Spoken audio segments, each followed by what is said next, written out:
नमस्कार, बहुत स्वागत है आपका अस्सी खबर अस्सी जिले में। खबरों के साथ मैं हूं रीनू यादव। धान खरीदी को लेकर बीजेपी कल सड़क पर उतरेगी और प्रदर्शन करेगी। बीजेपी की मांग है कि धान खरीदी का समय 15 दिन बढ़ाया जाए।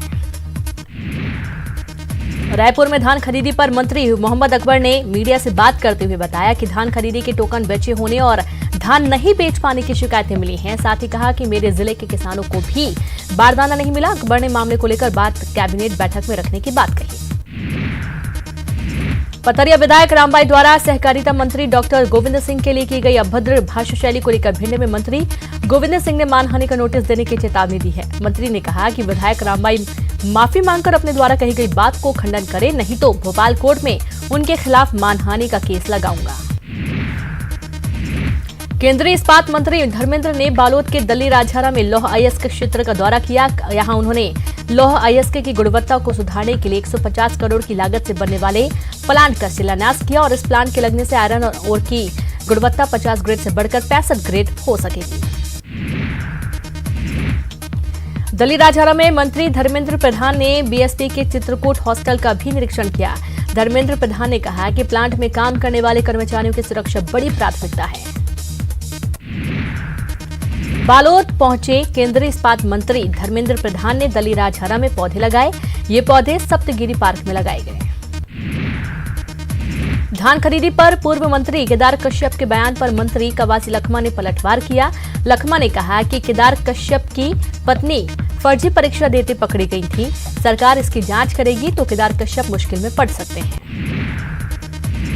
मध्य प्रदेश की जेलें अब स्पेशल प्रोडक्ट का हब बनेंगी। जेल विभाग ने प्रदेश की सेंट्रल जेलों के उत्पादन और वित्तीय प्रबंधन के लिए अनुमोदन भी कर दिया है और उसके लिए एक स्थायी फंड भी जेल मुख्यालय स्तर पर बनाया गया है।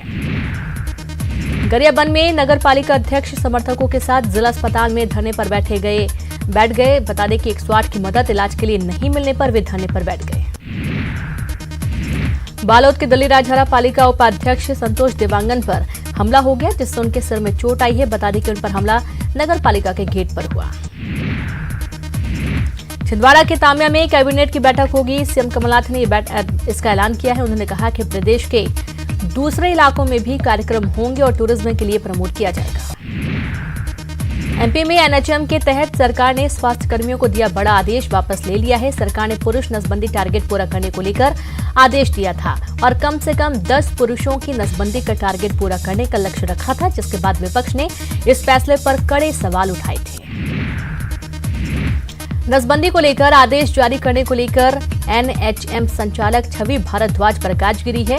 उन्हें स्वास्थ्य विभाग से हटा दिया गया और मंत्रालय में ओएसडी पद पर अटैच कर दिया गया। भोपाल में एनएचएम ऑर्डर निकालने वाले अधिकारी को हटाने पर बीजेपी विधायक विश्वास सारंग ने सरकार पर हमला बोला है। सारंग ने सरकार की कार्यप्रणाली पर सवाल उठाए हैं और कहा कि अपनी गलती छिपाने के लिए अधिकारी पर ठीकरा फोड़ दिया है। एमपी कांग्रेस में एक बार फिर पोस्टर वार शुरू हो गया है और इस बार शिवपुरी में सिंधिया के समर्थन में कांग्रेस नेता शैलेंद्र टेडिया ने पोस्टर लगवाए हैं, जिसमें अप्रत्यक्ष रूप से सीएम कमलनाथ पर निशाना साधा गया है। एक व्यक्ति एक पद का फॉर्मूला याद दिलाया है। साथ ही पोस्टर में राहुल गांधी के साथ ही सिंधिया और सीएम कमलनाथ की तस्वीर भी लगाई गई है। छतरपुर में गुरु शिष्य के रिश्ते को तार-तार करने वाला मामला सामने आया, जहां एक साधु ने अपनी ही शिष्या को हवस का शिकार बना दिया। मामला सिटी कोतवाली थाना क्षेत्र का है, जहां के महंत रामदास पर उनकी ही शिष्या ने यौन शोषण का आरोप लगाया है। पीड़ित ने जान से मारने की धमकी देने का भी आरोप लगाया है। फिलहाल आरोपी बाबा फरार है। बलौदा बाजार के भटगांव में बीजेपी कार्यकर्ता मालती बंजारे की हत्या के आरोपी को पुलिस ने 5 साल बाद गिरफ्तार कर लिया। बता दें कि पारिवारिक कारणों से मालती की हत्या की गई थी और आरोपी फरार हो गया था। कवर्धा में धान खरीदने को लेकर रायपुर जबलपुर नेशनल हाईवे पर चक्काजाम किया। भारतीय किसान संघ के जिलाध्यक्ष दानेश्वर परिहार ने कहा कि किसान को 2 दिन सरकार के रुख को और देखना चाह रही है। सोमवार को वे हाई कोर्ट का दरवाजा खटखटाएंगे। एक बार फिर सीएम कमलनाथ ने सर्जिकल स्ट्राइक पर सवाल उठाए हैं। सीएम ने कहा कि सर्जिकल स्ट्राइक केवल मीडिया में दिखी, कितने आतंकी मरे, कितनी बिल्डिंग तबाह हुई, किसी ने नहीं देखा। देश को सच जानने का हक है। जबलपुर गन कैरेज फैक्ट्री में तैयार की गई 155 mm 45 कैलिबर धनुष तोप का आज और लॉन्ग प्रूफ रेंज में पहली बार शक्ति परीक्षण हुआ। ये पहला मौका है जब धनुष तोप से जबलपुर में फायरिंग की गई। इससे पहले 21 जनवरी को गन कैरेज फैक्ट्री में ही तैयार की गई शारंग तोप का परीक्षण यहां किया गया था। दोनों ही तोप 37 से 44 किलोमीटर के बीच निशाना साध सकती हैं।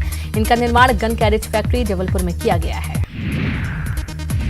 धनुष तोप सेना के बेड़े में शामिल हो चुकी है। पहले इस तोप का राजस्थान के पोखरण व ओडिशा के बालासोर सहित अन्य स्थानों पर परीक्षण किया गया और पिछले साल 6 तोप सेना के सुपुर्द की गई हैं। लेकिन यह पहला मौका था जब जबलपुर में ही बनी इस तोप का परीक्षण उसी शहर में हुआ।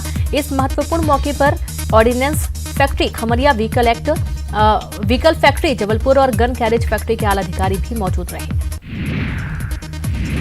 दिग्विजय सिंह ने काशी महाकाल एक्सप्रेस को सीहोर में रोकने की मांग की और इसके लिए दिग्विजय सिंह ने रेल मंत्री पीयूष गोयल को पत्र लिखा है। दिग्विजय सिंह ने संघ प्रमुख मोहन भागवत पर निशाना साधा। उन्होंने कहा कि अगर भागवत को सच में राष्ट्रवाद में नाजी और हिटलर की झलक दिखती है तो पीएम और अमित शाह से सीएए, एनपीआर, एनआरसी वापस लेने को कहें। दिग्विजय ने भागवत को सलाह दी और कहा कि प्रचारकों को कहें कि विशेष समुदाय के खिलाफ घृणा न फैलाएं। अगर वो संविधान में विश्वास रखते हैं तो हिंदू राष्ट्र की मांग न करें। मंदसौर में प्रभारी मंत्री हुकुम सिंह कराड़ा द्वारा दिव्यांगों को लूला लंगड़ा अंधा कहे जाने पर बवाल खड़ा हो गया। दशपुर विकलांग शिक्षा एवं कल्याण संगठन के बैनर तले दिव्यांग गांधी चौराहे पर गांधी जी की प्रतिमा के नीचे धरने पर बैठ गए और प्रभारी मंत्री हुकुम सिंह कराड़ा के खिलाफ जमकर नारेबाजी की। हालांकि कराड़ा ने अपने बयान को लेकर माफी मांग ली है।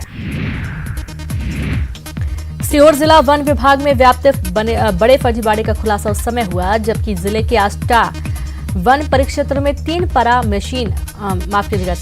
आरा मशीन ऐसे पाई गई जिनके संचालक की मौत हो गई। कई वर्ष हो चुके हैं लेकिन इन आरा मशीन का साल दर साल बाकायदा कागजों में फर्जीवाड़ा कर नवीनीकरण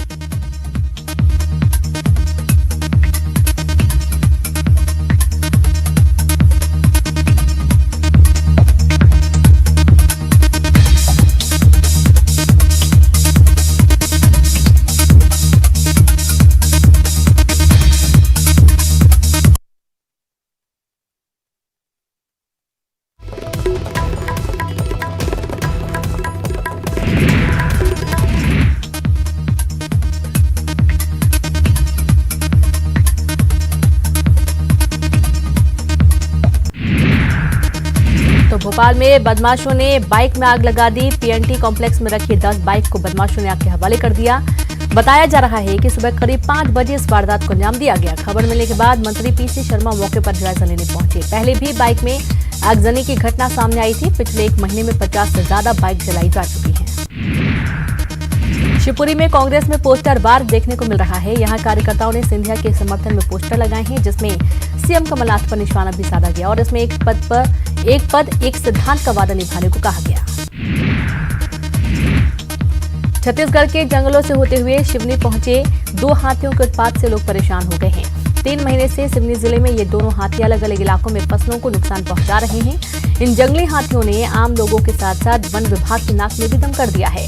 पिछले कुछ दिनों से इन हाथियों की लोकेशन नरसिंहपुर जिले की सीमा पर मिल रही है और इन दोनों हाथियों को पकड़ने के लिए वन विभाग ने एक ऑपरेशन चलाने का फैसला किया।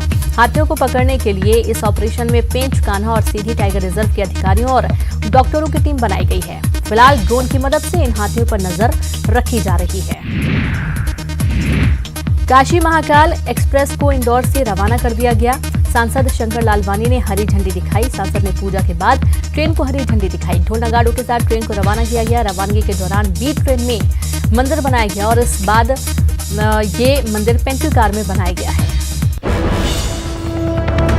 और इसी बीच बड़ी खबर रीवा से, जहां पर फूड पॉइजनिंग से 15 बच्चे बीमार हो गए हैं। रीवा संजय गांधी अस्पताल रेफर किया गया है। ज्ञानोदय बालक छात्रावास के सभी बच्चे बताए गए हैं। सिविल लाइन कॉलोनी में है हॉस्टल जहां के ये बच्चे बीमार हुए हैं। तो रीवा से बड़ी खबर, जहां पर फूड पॉइजनिंग का शिकार हुए 15 बच्चे बीमार हो गए हैं। रीवा संजय गांधी अस्पताल रेफर किया गया है। ज्ञानोदय बालक छात्रावास की पूरी घटना सामने आई है जहां पर 15 बच्चे फूड पॉइजनिंग का शिकार हुए। सिविल लाइन कॉलोनी में हॉस्टल है जहां पर फूड पॉइजनिंग के चलते 15 बच्चों की तबीयत अचानक से खराब हो गई और उन्हें तुरंत संजय गांधी जिला अस्पताल भर्ती किया गया। तो रीवा से बड़ी खबर। और यहां पर वक्त एक ब्रेक का है, हम जल्द हाजिर होंगे।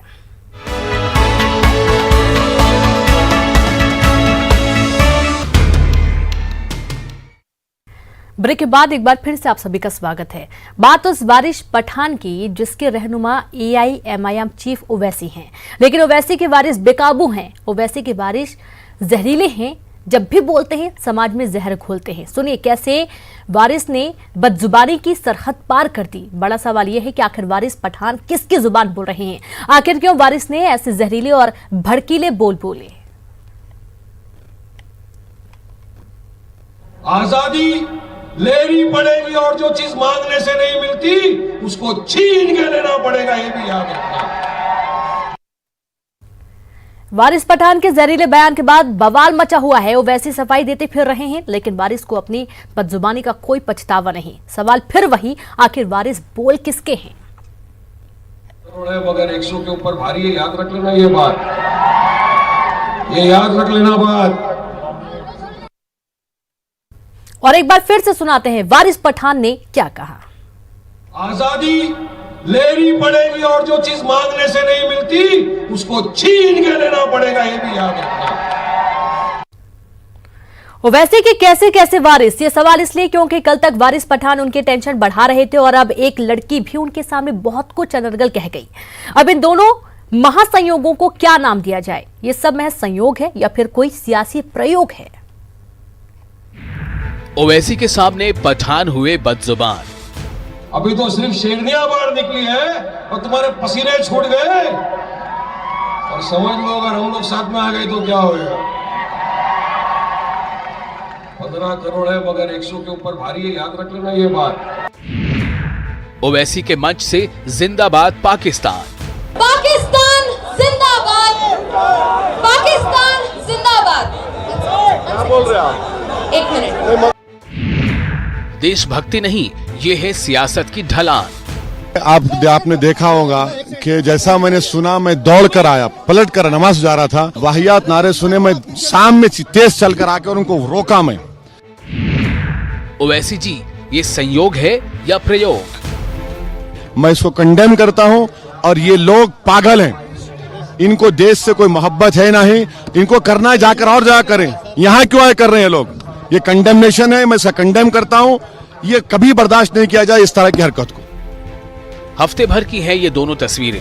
पहली तस्वीर गुरुवार की है, जब कर्नाटक की राजधानी बेंगलुरु में CAA, NRC और NPR के खिलाफ AIMIM के अध्यक्ष असदुद्दीन ओवैसी के लिए मंच सजा था। लेकिन रंग में भंग कर गई ये लड़की, जिसने मंच पर पहुंचकर पहले पाकिस्तान जिंदाबाद के नारे लगाए, फिर रोकथाम के बाद हिंदुस्तान जिंदाबाद के नारे भी लगाने लगी।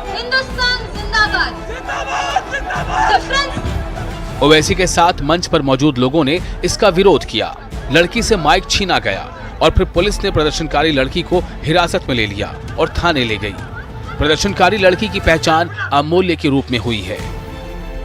मुझे तो ऑर्गेनाइजर्स ने यहाँ पर दावत दी, मगर जब मैंने अपने कान में सुना तो फौरन आया। मैं तो नमाज के लिए खड़े होने वाला था। कुछ उनके ऊपर कार्रवाई होनी चाहिए। बिल्कुल होनी चाहिए। पुलिस को हम दिए हैं, पुलिस उन पर एक्शन ले, कार्रवाई ले। हम इसको एक्सेप्ट नहीं करते, इसको कंडेम करते हैं।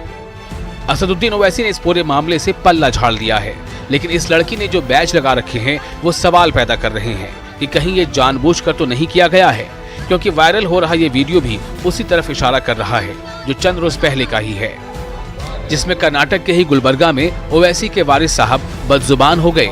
और सुनिए आजादी पर कैसे कैसे ज्ञान देने लगे। आजादी लेनी पड़ेगी और जो चीज मांगने से नहीं मिलती उसको छीन के लेना पड़ेगा, ये भी याद रखना। हद तो ये है कि उन्हें अपनी कथनी पर शर्म भी नहीं आ रही, तभी तो माफी मांगने से भी तौबा कर रहे हैं। 15 करोड़ है मगर 100 के ऊपर भारी है, याद रख लेना ये बात, ये याद रख लेना बात। जानबूझकर बोलने और जुबान फिसलने में बड़ा फर्क होता है। दोनों घटनाएं कर्नाटक में हुई हैं, जहां फिलहाल बीजेपी की सरकार है। ऐसे में सवाल है कि कहीं इन घटनाओं के पीछे कोई सियासत तो नहीं छिपी, कहीं यह कर्नाटक की राजनीति में MIM के पांव पसारने की कवायद तो नहीं। Bureau report, news 18 network. और खबर राजनांदगांव से, अनियंत्रित होकर नदी में गिरी कार, 2 लोग कार में अभी फंसे हुए हैं। 2 लोगों ने तैरकर अपनी जान बचाई। पुलिस और गोताखोर की टीम मौके पर मौजूद, कार को बाहर निकालने की कोशिश जारी है। बसंतपुर थाना क्षेत्र के मोहरा शिवनाथ नदी का ये पूरा मामला सामने आया है। तो बड़ी खबर आपको दे रहे हैं राजनांदगांव से। अनियंत्रित होकर नदी में कार गिरी। 2 लोग कार में अभी भी फंसे हुए हैं। 2 लोगों ने तैरकर अपनी जान बचा ली। पुलिस और गोताखोर की टीम मौके पर मौजूद है। कार को बाहर निकालने की तमाम कोशिशें की जा रही हैं। बसंतपुर थाना की मोहरा शिवनाथ नदी का ये पूरा मामला, जहां पर कार अनियंत्रित होकर नदी में जा गिरी। 2 लोग अभी भी फंसे हुए हैं, जिन्हें बाहर निकालने की कोशिशें जारी हैं। अन्य 2 लोगों ने तैरकर किसी तरह अपनी जान बचाई। और संवाददाता राकेश जुड़ गए। राकेश, अभी क्या कुछ चल रहा है? क्या कार निकाली गई बाहर? जी रेनू, मैं आपको बता दूं कि अभी भी रेस्क्यू जारी है और अब अंधेला होने के कारण जो परेशानी है वो बढ़ने लगी है और जो गोताखोर है वो लगातार प्रयास कर रहे हैं कि वो कार को निकाला जाए। और पानी ज्यादा होने के कारण दिक्कत ये आ रही कि गोताखोर नीचे जा रहे हैं लेकिन फिर ऊपर आ जा रहे हैं और वहां तक जो क्रेन का जो संकल है, बड़े बड़े जो रास्ते हैं वो पहुंच तो रहा है लेकिन उसमें बांधने के लिए, फंसाने के लिए जो जगह रहनी चाहिए वो नहीं हो पा रही है। और गोताखोरों का प्रयास जारी है और भारी संख्या में पुलिस के अधिकारी और जवान यहाँ तैनात किए गए हैं और कार को निकालने का प्रयास किया जा रहा है। रेनू, पुलिस प्रशासन का कहना है कि 2 लोग अभी भी उस कार में फंसे हुए हैं और उनकी मौत हो चुकी है। जी बिल्कुल, शुक्रिया आपका जानकारी के लिए राकेश। और इसी के साथ इस बुलेटिन में इतना ही। नमस्कार।